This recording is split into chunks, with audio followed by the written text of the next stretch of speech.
Okay, one more thing. I know I had 5 personal messages, and I've got one little P.S. I love you to those out there. I just wanted to shout out to Callan Jax. She has been inspirational. Her YouTube channel, which documents her entire journey of her denture wearing to hybrid dentures to becoming a spokesperson for a company. Just taking something tragic and difficult and challenging and turning it into an inspirational message. So I just wanted to shout out to her. Thank you so much, Mahalo Nui Loa, for all of your generosity in sharing your personal story, because it has definitely helped me and given me hope and direction and knowledge. You've been very knowledgeable and shared your knowledge, so thank you so much for being brave. And in addition, I just wanted to add that there is the piece of fear that I didn't mention in my last video, which really has to do with the torture chamber of a dentist chair and dental offices. And dentists can be so kind and so loving and empathic and sympathetic.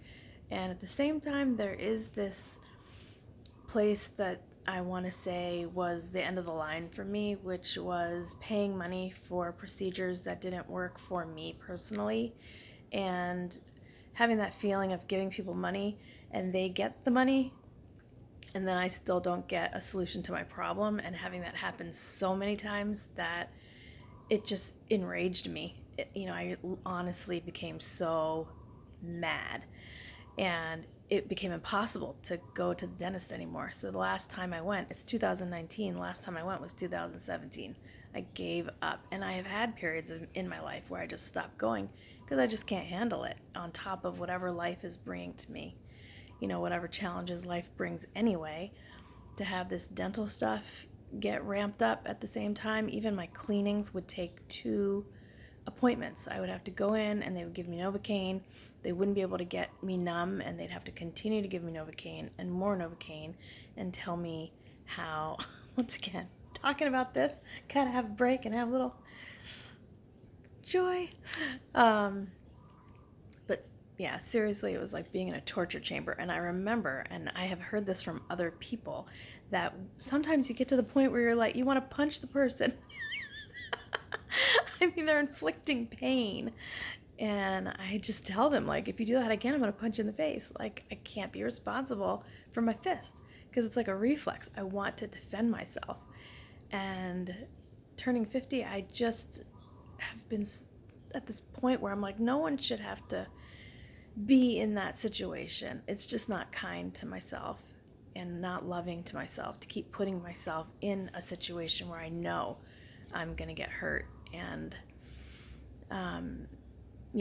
my cleanings would be 2 days long. It was horrible. And all the staff would feel so bad.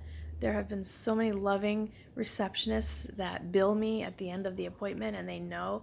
And they're like, it's so horrible taking your money because I know how scared and how much pain you're in and how you don't feel hope.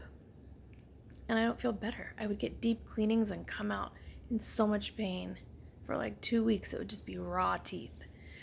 So again, it's just reaching out to people who maybe have the same problem. And again, I'm going to wait to post and see how everything goes, because I don't want to put anything out there before I feel inside of me good about it completely, 100% at peace with sending a message out to people who are suffering with real sensitivity, who maybe, like me, might have a full set of teeth and maybe considering taking them out. All right, so once again, peace be with you. May you thrive in your hive. Aloha.